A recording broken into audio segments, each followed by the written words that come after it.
Kami dari Komisi 12 berharap bisa selesai di tahun ini, Mbak Ira. Bisa segera disahkan di tahun ini karena kita tahu sendiri ya, undang-undang ada saja, peraturan turunan di bawahnya itu membutuhkan waktu untuk bisa sosialisasikan, diakselerasikan dan dilaksanakan begitu. Apalagi kalau ini undang-undangnya aja belum gitu. Jadi kami sangat berharap bahwa ini akan segera disahkan begitu.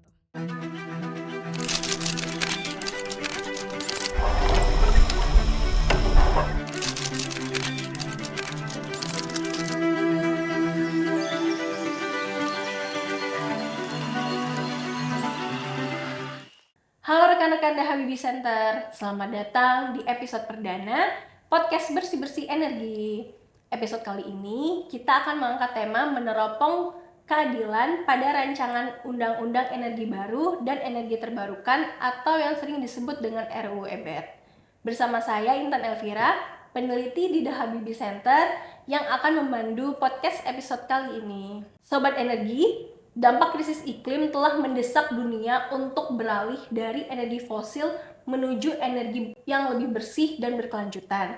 Sehingga diperlukan kebijakan yang tepat sasaran dengan memperhatikan kepentingan masyarakat, khususnya mereka yang terdampak oleh agenda transisi energi. Nah, di tahun 2025 ini itu menjadi momen yang penting untuk kita menggaungkan konsep transisi energi berkeadilan di Indonesia.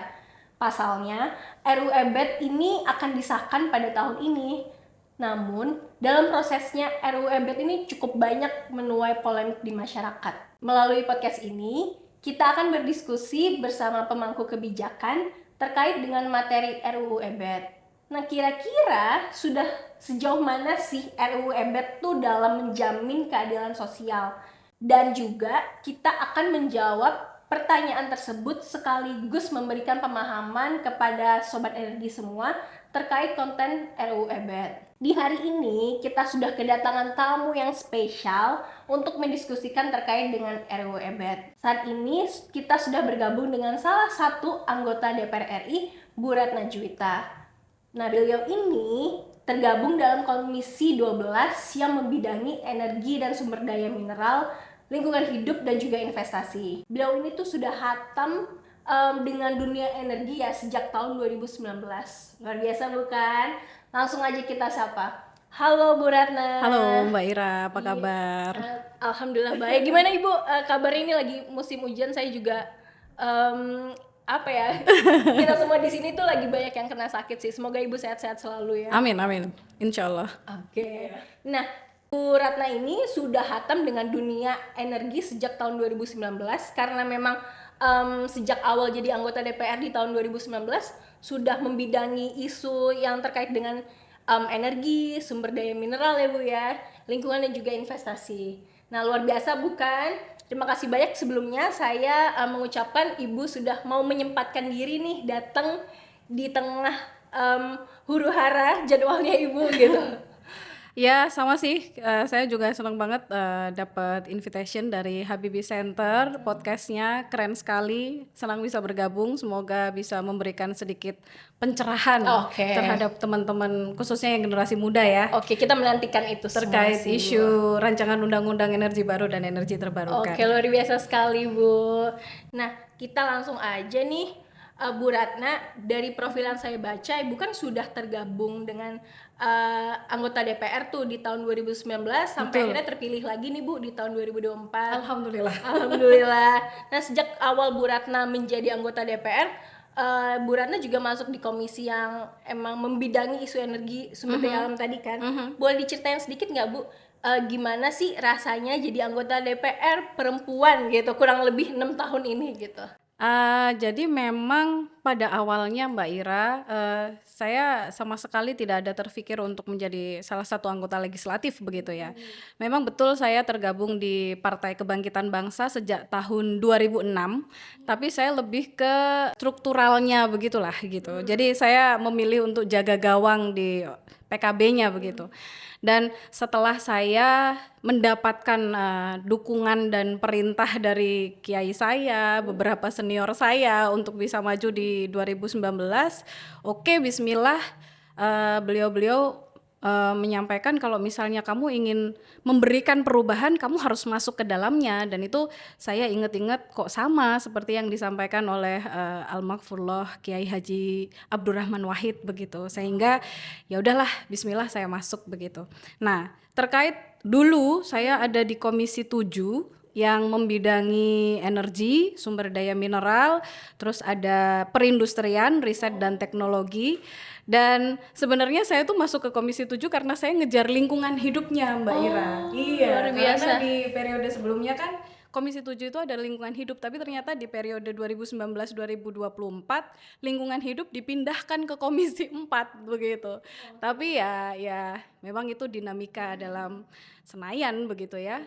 Dan alhamdulillah setelah saya terpilih kembali di 2024, ternyata lingkungan hidup masuklah ke Komisi 12 bersama dengan energi dan investasi dan hilirisasi. Ya, sebagai kaum minoritas yang ada di Senayan, maksudnya perempuan begitu, betul. memang agak-agak tricky sih ya.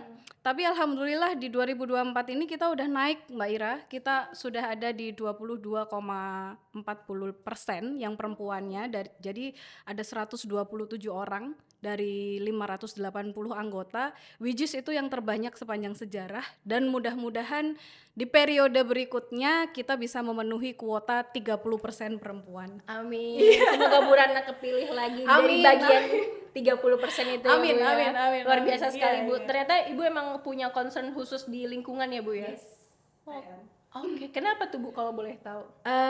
Jadi sebenarnya kami kan mewakili daerah pemilihan Kabupaten Tuban dan Kabupaten Bojonegoro, Mbak. Di Kabupaten Tuban, tempat kelahiran kami, kebetulan ada salah satu kakak sepupu saya yang since 1998 itu beliau sudah mengelola Yayasan Mangrove Center. Dan itu yang mengantarkan beliau mendapatkan Kalpataru di tahun 2012. Oh, luar biasa Jadi sekali. iya, Bapak Haji Ali Mansur. Dan sebetulnya sebelum kita bergabung ke PKB, kita sudah terlibat banyak di yayasan tersebut. Bagaimana kita membuka konservasi mangrove, bagaimana kita mengedukasi penduduk terkait manfaat mangrove dan lain sebagainya. Sehingga itulah yang mendorong kenapa saya sangat tertarik dengan isu-isu lingkungan begitu. Oke, emang benar-benar personal reason ya, Bu ya. Yes, Luar biasa betul, sekali. betul. Apalagi sekarang kita dihadapkan dengan isu global warming yang sangat luar biasa, yang impactnya ke climate change itu, sehingga ya kita harus terus-menerus berbicara terkait isu ini supaya orang-orang itu aware sudah mungkin ya, tapi mereka harus do something gitu, supaya kita bisa mengatasi permasalahan ini bersama-sama. Oke, luar biasa sekali. Semoga ada banyak ribuan jutaan Bu Ratna lain ini yang lahir gitu ya, Bu ya. harus ya. Oke, luar biasa sekali, Bu. Nah, kita bergeser tentang RUU EBET nih, Bu. Kan Bu Ratna tahu kalau seperti yang kita tahu RUU EBET itu mendapatkan banyak atensi publik gitu, Bu. Khususnya di kalangan pelaku usaha sektor energi hijau. Nah, shout out to DPR RI, luar biasa sekali yang menginisiasi RUU ini di tahun 2018 sampai akhirnya masuk prolegnas kan ya, Bu ya, di 2019 gitu. Berarti udah sekitar 6 tahun nih sejak RUU ini masuk prolegnas. Nah, kita pengen tahu nih, Bu, kira-kira gimana sih perkembangan RUU EBET dan gimana pembahasannya saat ini di DPR RI? Jadi memang rancangan undang-undang energi baru dan energi terbarukan itu perjalanannya sangat lama karena actually banyak yang sudah menyampaikan pembahasan terkait ini tuh since 2012.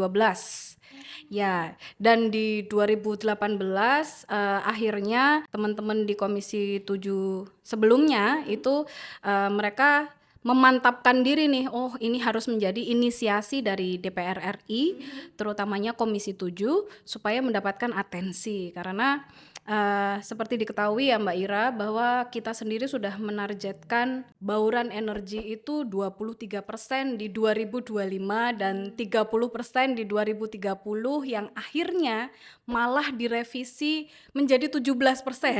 Jadi bukannya bagaimana caranya supaya kita bisa mencapai target tapi malah diturunin gitu loh. Dan setelah kita melihat fakta yang terjadi hari ini bahwa memang teman-teman yang bergerak di usaha renewable energy itu mereka confused gitu.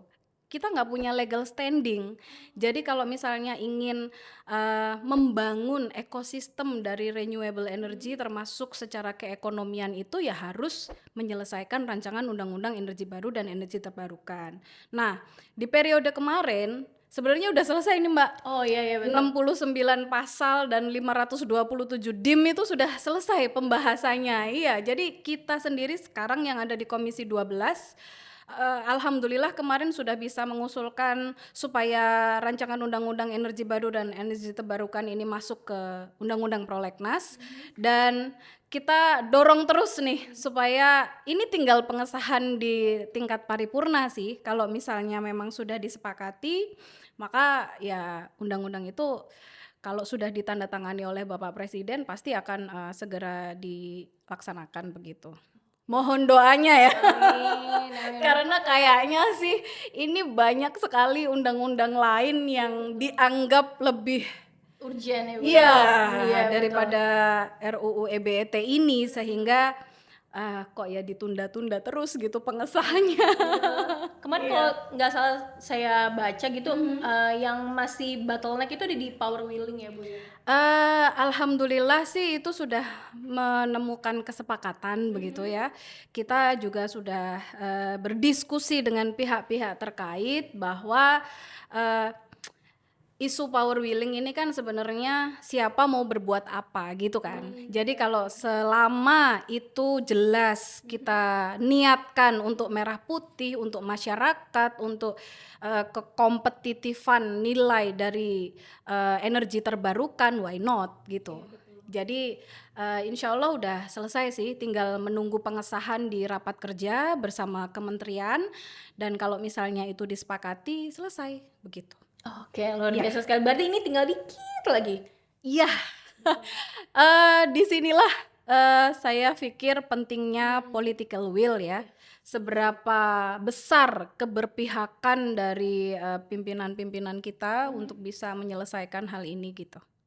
Oke, luar biasa sekali. Nah, kalau udah tinggal dikit lagi nih Bu, kira-kira target yang diinisiasi sama pemerintah dan DPR RI itu kira-kira kapan tuh Bu? Kami dari Komisi 12 berharap bisa selesai di tahun ini, Mbak Ira. Bisa segera disahkan di tahun ini karena kita tahu sendiri ya, undang-undang ada saja, peraturan turunan di bawahnya itu membutuhkan waktu untuk bisa sosialisasikan, diakselerasikan dan dilaksanakan begitu. Apalagi kalau ini undang-undangnya aja belum gitu. Jadi kami sangat berharap bahwa ini akan segera disahkan begitu. Amin. Semoga Iya. semoga segera ya Bu ya. Iya, iya. Kita juga menantikan nih kabar baik gitu kan ya, kayak kalau misalnya RUU EBET disahkan tuh, mudah-mudahan target kita net zero emission di 2060 juga tetap jadi tercapai gitu dengan segera gitu kan ya. Iya, betul. Oke, nah kita bergeser ke topik penyusunan RUU EBET nih Bu. Nah dari yang saya pelajarin sih dalam rancangan produk hukum di Indonesia itu terdapat pemenuhan aspek keadilan, di Betul. mana pelibatan masyarakat secara aktif tuh emang dijunjung tinggi gitu. Nah dalam konteks RUU EBET ini, bagaimana sih DPR RI memastikan bahwa masyarakat tuh turut berpartisipasi secara aktif gitu Bu, di tahap perumusan hingga tahap pengesahan gitu? Jadi memang Mbak Ira dari proses panjang yang tadi saya ceritakan di awal terkait penyusunan rancangan undang-undang energi baru dan energi terbarukan ini kita terbuka. Jadi kita berusaha untuk melibatkan semua stakeholder terhadap proses penyusunan dari RUU EBET ini, termasuk bagaimana kita juga melibatkan dari sisi akademisi karena kita juga butuh masukan dari ekspertis begitu ya yang memahami begitu.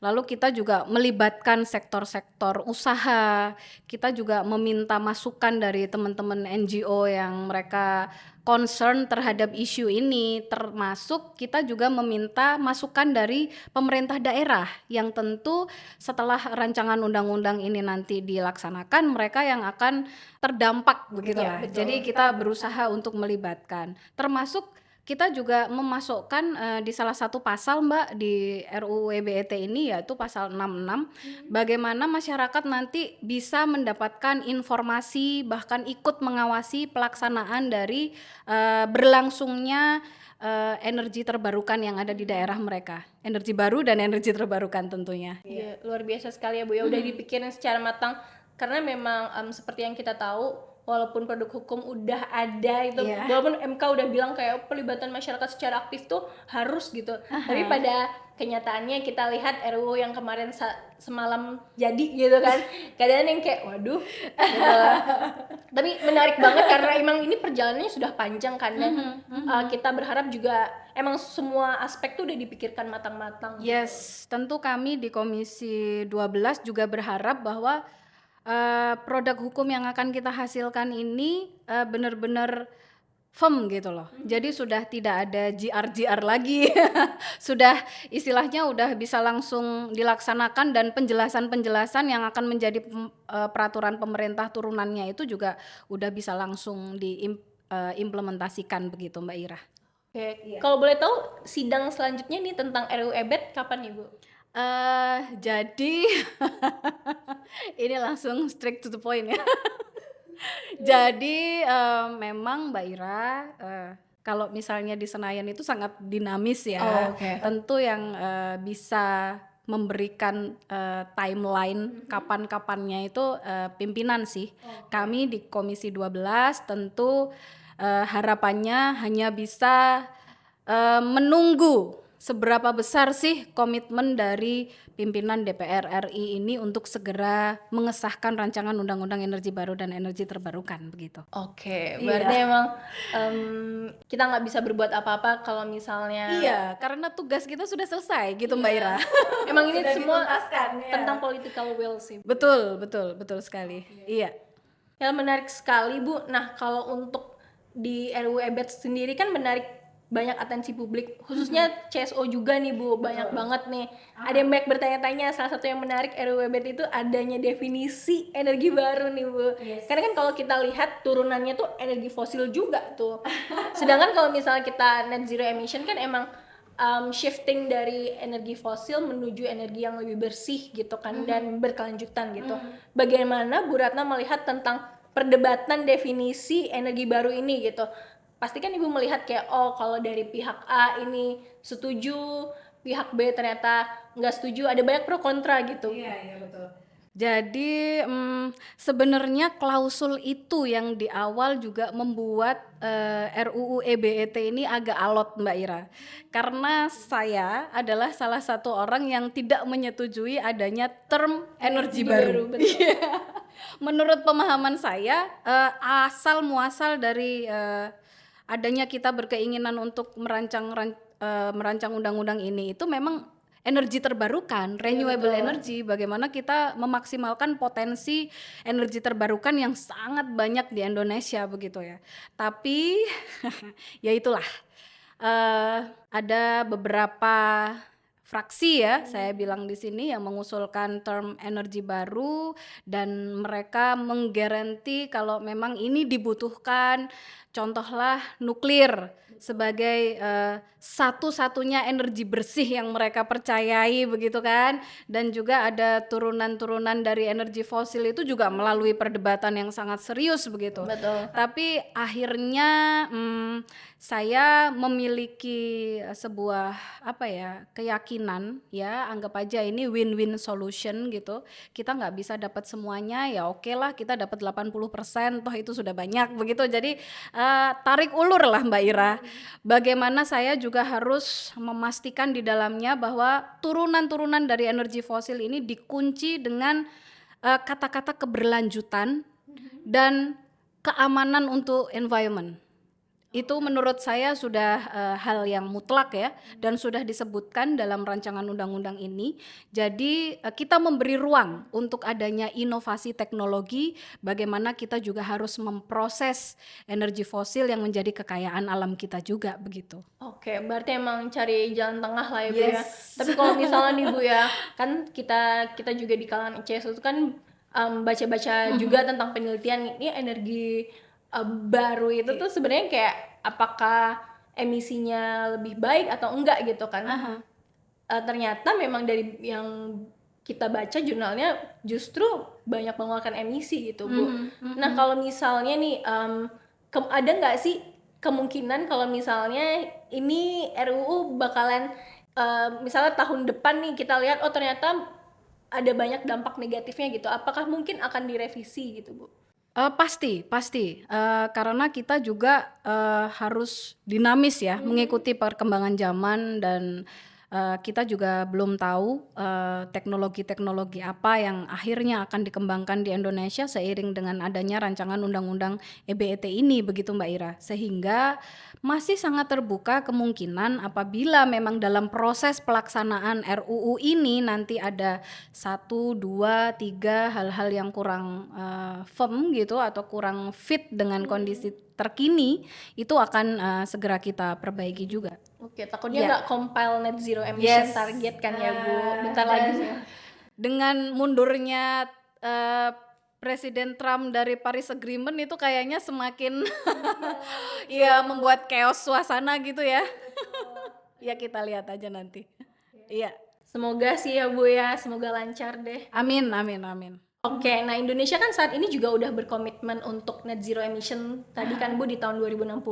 Nah, salah satu caranya adalah dengan meninggalkan penggunaan energi fosil menuju energi yang lebih bersih gitu.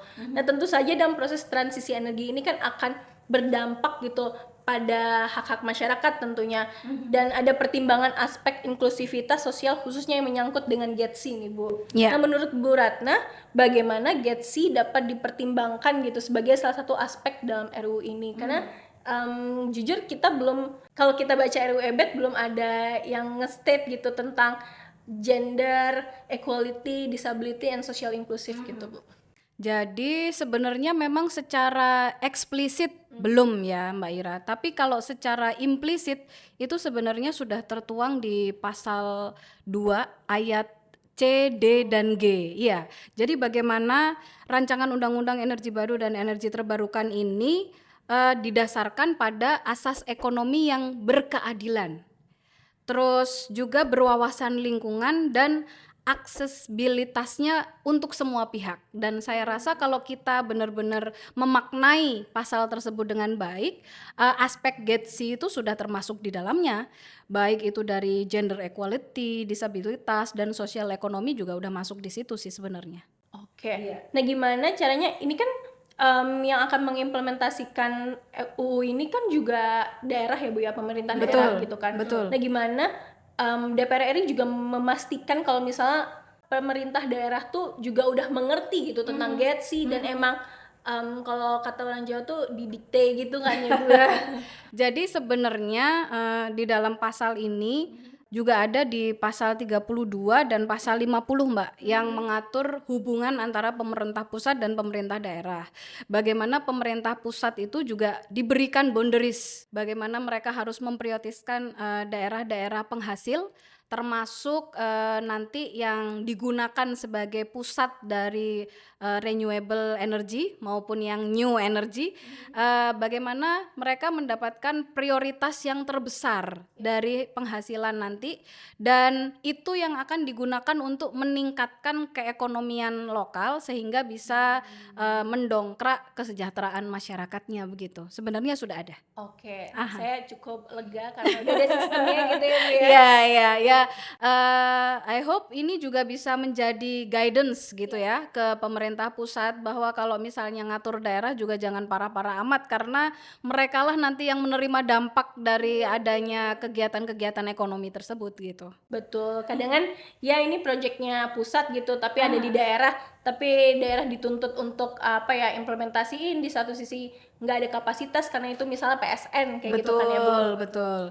Kayak kalau sudah PSN itu berarti daerah udah nggak boleh ngapa-ngapain gitu ya. Betul, Bu. Jadi yang kayak kasihan juga nih Betul. daerah dituntut untuk low carbon develop indeksnya itu emang harus tercapai gitu dari targetnya Bappenas, tapi di satu sisi juga ini ada PSN nih di daerah mereka juga nggak bisa compile pada akhirnya karena ada emisi gitu. Justru kan kebetulan kami juga ada di Badan Anggaran ya Mbak Ira. Kami selalu menekankan kepada pemerintah pusat bahwa di daerah-daerah yang menerima penugasan proyek strategis nasional, pemerintah pusat juga harus bertanggung jawab untuk meningkatkan infrastruktur mereka. Karena kadang-kadang saat dikasih PSN itu infrastruktur di sekitarnya tidak diperhatikan begitu loh, sehingga mereka jalannya rusak, Betul. terus nggak punya akses transportasi yang memadai dan lain-lain. Itu yang selalu kami kawal lah. Meskipun ya kadang cuman masuk telinga kanan, keluar telinga Iya, iya. at least sebagai wakil rakyat saya sudah menyampaikan aspirasi yang diberikan kepada kami. Iya, begitu. balik lagi political will ya, Bu ya. Betul sekali. Nah, ini menarik karena betul banget infrastruktur di daerah-daerah PSN tuh kadangan nggak sih acap kali gitu kan ya, Bu ya. Banyak yang rusak karena proyek PSN ini gitu. Nah, ini terjadi juga di Morowali. Itu kan ada PSN nikel gitu kan. Jika memang RUU EBET itu sendiri mempertimbangkan kelompok masyarakat rentan gitu, bagaimana dengan rantai pasoknya gitu kan ya, Bu, untuk si transisi energi ini gitu. Karena kita mengutip dari Kementerian ESDM, pemerintah saat ini sedang mendorong hilirisasi nikel untuk mendukung program transisi energi. Nah, bagaimana Bu Ratna melihat hubungan antara hilirisasi nikel dan kaitannya dengan transisi energi gitu? Jadi memang kalau misalnya mau mencari hubungan ya pasti ada aja hubungannya gitu ya Mbak. Cuman kalau misalnya kita mempersiapkan rancangan undang-undang ini tuh sebenarnya sudah ada di pasal 55 ayat 3, yaitu ada klausul yang mewajibkan badan usaha untuk mengembangkan lingkungan dan masyarakat setempat, memastikan dampak ekonomi sirkulernya itu tetap jalan, dan sosial mereka juga akan terproteksi di komunitas sekitar termasuk masyarakat adatnya begitu. Jadi harapan kami sih kalau memang hilirisasi nikel ini diharapkan bisa mensupport perkembangan EV di Indonesia dan lain sebagainya, oke, no problem. Yang penting secara environment mereka juga harus bertanggung jawab dong. Jangan pas banjir diem-diem aja atau mereka juga mengabaikan hak-hak ulayat yang ada di sana begitu. Kita terus berusaha untuk mengadvokasi itu sih. Oke. Nah, apakah ada hubungannya nih, Bu? Kan saat ini yang di Morowali udah, maksudnya si Morowali sendiri tuh infrastrukturnya udah rusak jalannya gitu-gitu.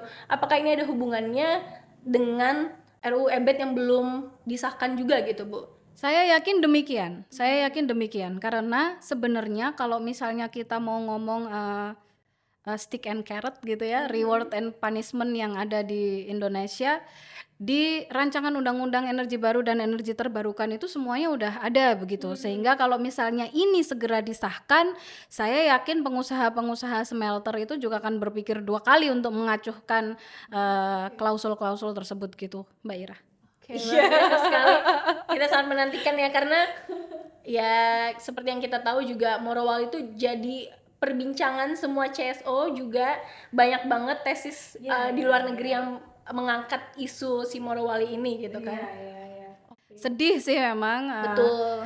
Beberapa kali kita sempat meninjau ke sana juga dan ternyata memang tata kelola sebenarnya yang menjadi problem di sini, dan mudah-mudahan RUU EBET ini juga bisa memberikan kontribusi untuk memperbaiki hal-hal tersebut. Amin, amin. Semoga segera disahkan juga nih. Amin.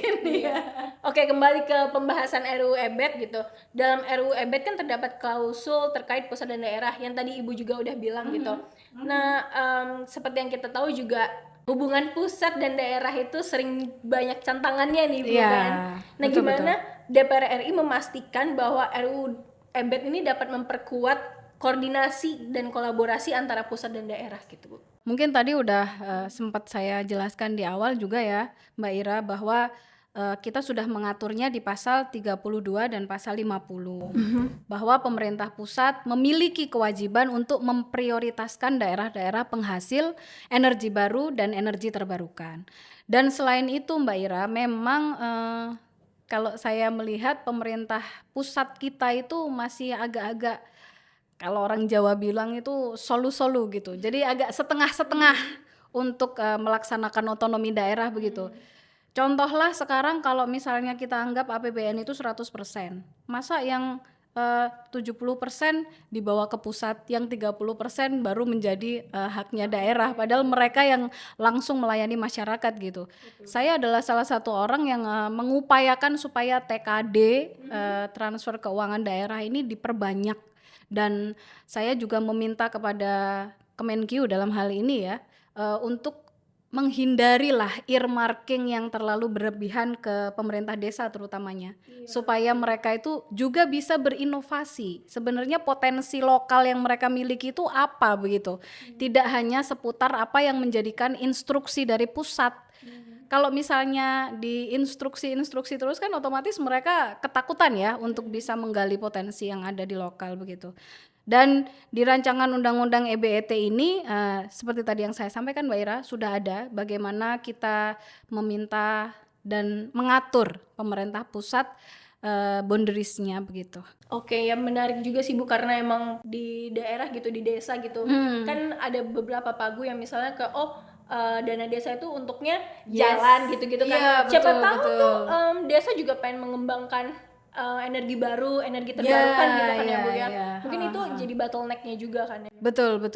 Dan kita juga di pasal 27 dan pasal 45 itu kita sudah mengamanahkan bahwa prioritas penyediaan energi baru dan energi terbarukan ini untuk daerah 3T Mbak Ira.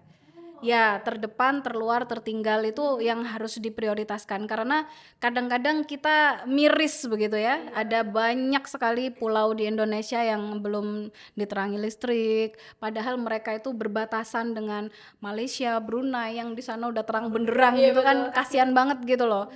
Jadi melalui rancangan Undang-Undang Energi Baru dan Energi Terbarukan ini kita juga memberikan pengamanan terkait hal tersebut gitu. Oke, berarti distribusi energi gitu Betul, harus juga lebih merata berkeadilan. gitu Iya.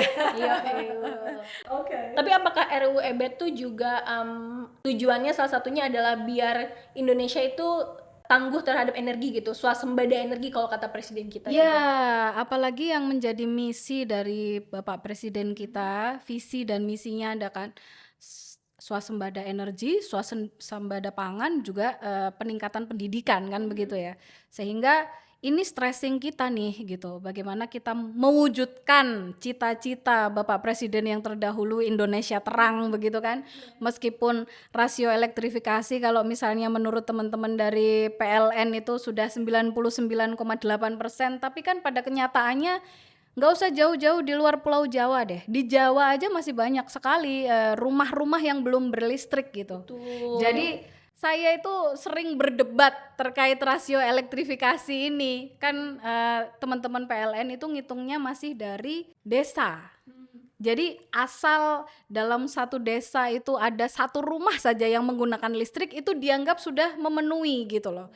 Padahal kan di desa itu paling enggak kita tahu ada berapa, 800 sampai 1000 rumah tangga gitu kan, sehingga sangat tidak fair. Iya dong. Jadi kita meminta teman-teman untuk mendesain ulang. Jadi indeks yang digunakan untuk menghitung rasio elektrifikasi ini harus dibenerin nih gitu. Tapi alasannya teman-teman itu kan basisnya dari undang-undang ketenaga listrikan Bu. Ya kalau gitu kita bongkar aja undang-undangnya. Betul Bu. Karena emang setuju banget nih Bu. Jadi kan kalau misalnya di Morowali gitu sendiri kan memang udah dibangun PLTU di situ. Cuman kan belum bisa mengakomodir kebutuhan dari orang di Morowali itu sendiri gitu. Jadi banyak banget pemadaman bergilir gitu Nah, kayak itu. kadang sehari gitu kan. Betul. Jadi tidak hanya dari sisi kuantitas ya, yang kita minta juga dari kualitas. Sehingga selama ini kan kita sering mendengar kalau misalnya di kota begini Mbak Ira, kita jarang banget loh mengalami pemadaman listrik. Iya, betul tidak? betul. Tapi kalau misalnya kita ke daerah, contohlah nggak usah jauh-jauh ke tempat saya aja, Kabupaten Tuban gitu. Itu kalau misalnya pas cuaca buruk begini, itu pemadaman listrik bisa setiap hari. Setuju Bu. Jadi kita akan ini lagi lah, maksudnya kita akan breakdown lagi. Kalau misalnya ini memang permasalahan yang harus segera dicari jalan keluarnya, dan apa-apa saja yang bisa kita support untuk terlibat dalam penyelesaian masalah ini, kita siap. Iya. Nah, ngomong-ngomong tentang support nih Bu, jadi kan kita CSO juga pengen nih berkontribusi dalam penyuksesan RUU EBET ini gitu. Nah, selama proses penyusunan RUU EBET kita tahu bahwa DPR RI juga pemerintah mendapatkan banyak respon gitu dari CSO khususnya ini Bu. Nah, kalau saran dari Bu Ratna sendiri gitu, kontribusi seperti apa sih yang diharapkan dari CSO gitu dalam mengawal agenda transisi energi di Indonesia gitu? Jadi kalau saya secara pribadi ya Mbak Ira, saya membuka ruang yang sangat terbuka terhadap teman-teman yang ingin mengetahui 69 itu isinya apa aja, lalu penjelasannya udah komplit atau belum, Oh, lalu oke. dimnya seperti apa. Saya akan merespon dengan sangat terbuka begitu. Jadi meskipun prosesnya itu tidak secara formal begitu ya, tapi itu akan menjadi masukan-masukan yang bisa kami bawa saat kami membahas ini. Jadi kami juga bersama dengan beberapa teman-teman CSO yang sekarang dibilangnya CSO ya. NGO. Iya. Jadi kita berdiskusi secara aktif terus-menerus terkait masalah ini, dan karena ini sifatnya melibatkan beberapa stakeholder gitu, jadi masukan-masukan itu akan sangat berarti buat kami begitu. Oke, berarti kalau misalnya untuk CSO sendiri lebih banyak di ini ya Bu ya, kita mengawal apakah ini udah sesuai dengan target pemerintah. Betul. Oke. Dan kami juga berharap teman-teman CSO ini ikut menyuarakan di platform-platform media sosial mungkin ya. Jadi kan kalau katanya teman-teman netizen itu no viral no justice ya.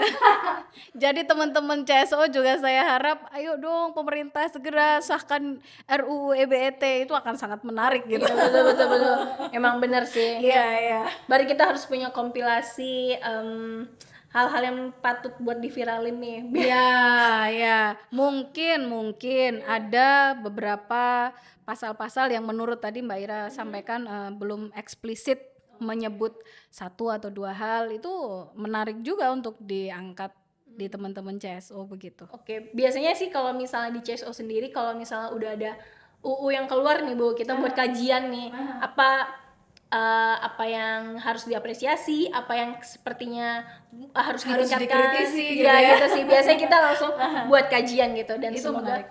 Dan itu memberikan dampak yang sangat positif untuk hasil dari RUU EBET ke depan sih. oke, alhamdulillah. Takutnya nanti kita malah dimusuhi gitu. Enggak dong. Semoga enggak ya Bu ya. Kita berteman baik lah sama pemerintah. Iya dong, harus dong saling Iya, support kan. betul. Iya. Oke, menarik Bu. Nah, pertanyaan tadi tuh menjadi pertanyaan penutup buat kita di podcast kali ini. Nah, sebelum saya tutup, saya pengen minta satu closing statement deh, singkat aja dari Bu Ratna mengenai RUU EBET ini. Jadi saya bersama dengan teman-teman Komisi 12 yang concern terkait hal ini tentu mengucapkan terima kasih untuk berbagai pihak yang sudah memberikan support kepada kami, masukan dan juga mengkritisi atau yang lain sebagainya, dan saya sangat berharap pemerintah dalam hal ini segera mengambil keputusan untuk bisa mengesahkan rancangan undang-undang energi baru dan energi terbarukan ini, supaya kita bisa segera membangun ekosistem new and renewable energy yang ada di Indonesia, yang saya yakin memiliki dampak positif terhadap ekonomi, sosial, dan lingkungan yang ada di masyarakat gitu sih. Oke, kita menantikan perubahan yang lebih baik ya di Indonesia. Gimana kita kalau buka jendela gitu kayak menghirup udara yang seger gitu kan, mendengar kicauan burung gitu kan. Iya. Berharap juga di Jakarta terjadi gitu kan. Iya, dan mungkin Indonesia harus mengambil sikap gitu ya terhadap dunia global. Kita nggak lagi FOMO atau ikut-ikutan dengan apa yang ditetapkan oleh dunia internasional, tapi bagaimana kita memaksimalkan potensi yang memang kita miliki gitu. Oke. Terima kasih Bu Ratna. Terima Thank kasih you. juga untuk waktu yang diberikan. Iya, Mbak Ira, sehat selalu. Ibu juga. Sobat Energi, sampai juga kita di penghujung acara. Terima kasih banyak nih telah setia menyaksikan episode kali ini. Mudah-mudahan bincang-bincang kita di episode kali ini tuh dapat memperkaya ilmu Sobat Energi dimanapun kalian berada. Sedikit penutup dari saya, penting untuk kita tetap mendukung program-program baik dari pemerintah. Namun penting juga untuk kita tetap kritis terhadap kerja-kerja pemerintah. Mari kita bersama-sama mengawal RUU EBET dan agenda transisi energi di Indonesia. Saya Intan Elvira, mohon undur diri. Sampai jumpa di podcast Bersih-Bersih Energi The Habibie Center selanjutnya. Bye-bye.